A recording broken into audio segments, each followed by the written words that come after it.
जैसे अपने उत्तर प्रदेश की इकोनॉमी अपने आप में काफ़ी स्ट्रॉन्ग इकोनॉमी है। ट्रम्प के अपने जो रशिया के साथ में सौदे हैं, जो उन्होंने बीच में पूरे एशिया में, पाकिस्तान में जो ब्लैकमेलिंग की एक स्थिति पैदा कर दी थी कि आप हमको रेयर अर्थ देंगे, एशिया में हमें भी एक शक्ति के रूप में उभरना था। उस परिस्थिति में हम ये चाहते थे कि अमेरिका में जो भी एलाय हो हमारा, वो अपने आप में भी स्ट्रॉन्ग पोजीशन में हो और हमसे उसके रिश्ते दिली रिश्ते हों, दोस्ताना रिश्ते हों। पहले शुरू से रहा और ये ठीक है, गब्बर सिंह टैक्स जो है उसमें काफ़ी हद तक छूट दिया गया है, बहुत अच्छा रहा। जीएसटी को लेकर के प्रधानमंत्री नरेंद्र मोदी ने एक बड़ी घोषणा की है, जिसको लेकर के कहा जा रहा था कि जीएसटी जो है गब्बर सिंह टैक्स है। राहुल गांधी या विपक्ष लगातार आरोप लगाता था, लेकिन अभी हाल फिलहाल में कुछ सुधार के दावे किए जा रहे हैं और कहा जा रहा है कि 22 सितंबर से नई दरें लागू हो जाएंगी जीएसटी की।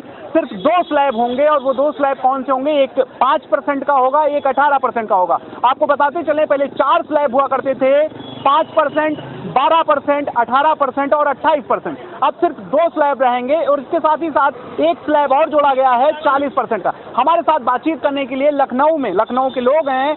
सर, आपका नाम क्या है? एसके सिंह। एसके सिंह जी, जो दावा किया जा रहा है प्रधानमंत्री की तरफ से भी, वित्त मंत्री की तरफ से भी, निर्मला सीतारमण जी कहती हैं कि आने वाले समय में मध्यम वर्ग हो, व्यापारी हो, इनके लिए बड़ी राहत दी है प्रधानमंत्री ने। कैसे देखते हैं आप इसको? नो डाउट बहुत अच्छा कदम है, क्योंकि इस समय ग्लोबली इंडिया बहुत स्ट्रांग हो रहा है, हम चौथी इकोनॉमी बन चुके हैं और जो पीछे अमेरिका के साथ, स्पेशली यूएस के साथ जो हमारे सही रिश्ते चल रहे थे, अचानक से जो उसमें ट्रम्प साहब ने बाजीगरी की है, उसके बाद भारत में ये रिफॉर्म्स के आने का नतीजा है कि अमेरिका को बैकफुट पे आना पड़ा। Immediately after within 24 hours Trump को बैकफुट पे आना पड़ा, क्योंकि जो हमारी सोसाइटी में बहुत सी चीज़ें ऐसी हैं कि जब प्रधानमंत्री ने जिन स्थिति में 4 स्लैब जीएसटी के डाले थे, उसमें स्टेट और सेंटर दोनों ही उस पर एग्री कर गए थे, क्योंकि स्टेट्स की भी अपनी भूमिका थी, उनको भी अपने रेवेन्यू जनरेट करने की ज़रूरत थी।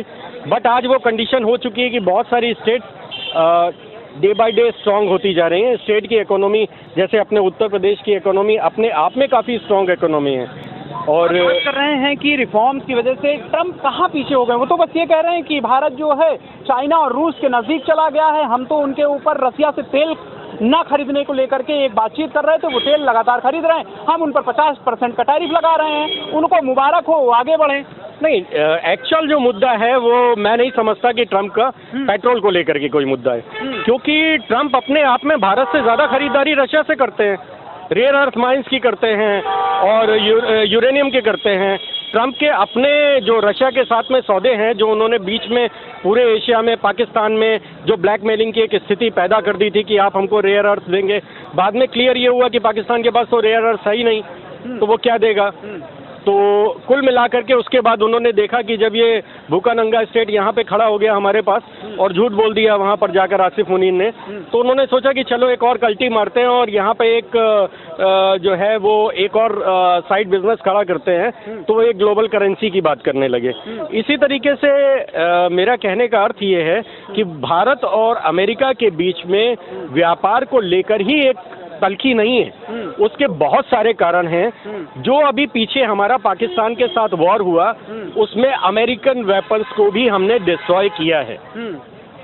जो जैसा डोनाल्ड ट्रम्प साहब का स्वभाव है, जिस लहजे में उन्होंने जेलेंस्की से बात की और जैसा उनका नेचर है, बाय नेचर आज ये स्थिति पैदा हो चुकी है कि दुनिया की महाशक्तियां अमेरिका का दौरा करना नहीं चाहती, चाहे वो फ्रांस हो, जर्मनी हो, और अब खुद मोदी जी भी सुना है कि सितंबर में अमेरिका नहीं जा रहा है, नहीं जाने वाले। बिल्कुल आप सही बात करें, लेकिन बड़े दावे किए जाते थे, भारत में भी यज्ञ हुए थे ट्रम्प को जिताने के लिए। इसके पहले मोदी जी ने भी अब की बार ट्रम्प सरकार का नारा दिया था, बड़े अच्छे संबंध बताए जाते थे। आखिर ऐसा क्या हुआ कि अचानक संबंध खराब हो गए? जी, संबंध बहुत अच्छे हैं और बहुत अच्छे बताए जाते थे।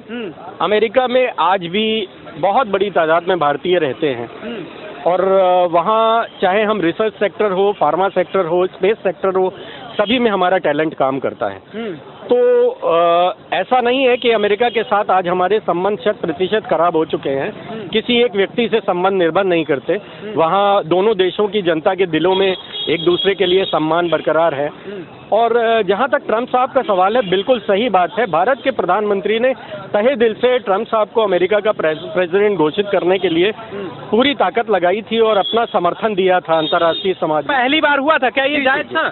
किसी दूसरे देश की नीति में? ये एक कदम इसलिए बढ़कर जायज था कि मैं इसको इस तरह देखता हूं कि जब आप आगे बढ़ते हो तो आपके साथ बड़ी चुनौतियां होती हैं। हमारे साथ उस समय जो चुनौती बनकर उभरा था वो चीन बनकर उभरा था। गलवान के बाद हमारी स्थितियां बिल्कुल एकदम विपरीत हो चुकी थी। एशिया में हमें भी एक शक्ति के रूप में उभरना था। उस परिस्थिति में हम ये चाहते थे कि अमेरिका में जो भी एलाय हो हमारा, वो अपने आप में भी स्ट्रांग पोजीशन में हो और हमसे उसके रिश्ते दिली रिश्ते हों, दोस्ताना रिश्ते हों, दोनों देशों को आगे ले जाने के रिश्ते। आते हैं, आपके पास एक सवाल है कि गलवान के साथ गलवान में एक घटना घटी थी, उसकी वजह से हमारे चीन के साथ उस वक्त संबंध खराब थे, लेकिन आज क्या वर्तमान परिस्थिति में चीन के ऊपर भरोसा किया जा सकता है? चाइना शुरू से भरोसे के काबिल नहीं रहा है, लेकिन ठीक है, वर्तमान परिस्थितियों में जैसा हमारा अमेरिका के साथ रिश्ता काफ़ी हद तक खराब हो चुका है, तब उस जगह पर देखा जाए कहीं ना तो कहीं से भरपाई करनी थी, तो मोदी जी चाइना से जाके हाथ मिला रहे हैं। मोदी जी चाइना जाके हाथ मिला रहे हैं। सवाल पे आते हैं जीएसटी के लेकर के कि जीएसटी 8 साल पहले लागू हुआ था, 4 दरें थी, तो क्या वाकई में जो सरकार 11 साल हो गए, लगभग 9 साल जीएसटी को आए हुए हो गए, तो क्या 9-10 सालों से जो जीएसटी लगाई गई थी, मोदी जी कह रहे हैं पहले ज़्यादा दरें थी, अब ज़्यादा सही हो गई, तो क्या जो बीच में दरें लगाई गई थी वो सही था या गलत था? गलत शुरू से रहा, और ये ठीक है, गब्बर सिंह टैक्स जो है उसमें काफ़ी हद तक छूट दिया गया है, बहुत अच्छा रहा और सराहनीय कदम है ये, लेकिन इसमें कुछ हद तक और भी सुधार करने की ज़रूरत है। उम्मीद है सरकार ने जब अपनी गलती यहाँ मानकर इतना सुधार किया है तो आगे भी सुधार करेगी। जी चलिए, आगे भी सुधार करेंगे। सवाल फिर वही आ जा रहा है कि जैसे कि भारत के और अमेरिका के संबंध थे, मोदी जी बढ़ चढ़ करके जो है प्रचार भी कर रहे थे, तो विदेश नीति कहीं ना कहीं आपको लगता है कि कुछ सही नहीं चल रही थी, या फिर विदेश नीति के मामले में भारत सरकार फेल हुई है? पूरी तरीके से फेल है। अगर भारत सरकार फेल ना हुई होती, शायद जो ट्रंप ने जो इतना बड़ा टैरिफ लगाया है भारत देश पर, शायद वो ना लग पाता अगर इनकी विदेश नीति मजबूत होती तो। भारत देश पर जो टैरिफ लगा है वो मजबूत ना होती। विदेश नीति पे जैसा कि इन्होंने कहा, आप देख रहे हैं कि विदेश नीति पे इतना बड़ा टैरिफ न लगता अगर विदेश नीति बेहतर होती। नहीं, मैं अपने मित्र से इस मामले में सहमत नहीं हूँ, क्योंकि विदेश नीति तो मेरी अपनी समझ में इतनी मजबूत है कि आज एक विश्व की महाशक्ति को हमारी विदेश नीति के कारण 24 घंटे के अंदर बैकफुट पर आना पड़ा। ये शो कर रही है कि विदेश नीति के मामले में हमने जो दरवाजे खोले, हमें यूरोप से समर्थन मिला इमीडिएटली।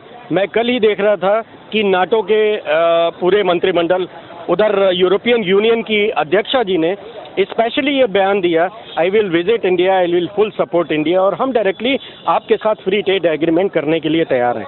इंग्लैंड के साथ हमारा फ्री ट्रेड एग्रीमेंट हो गया। अमेरिका अलग थलग बढ़ता जा रहा था।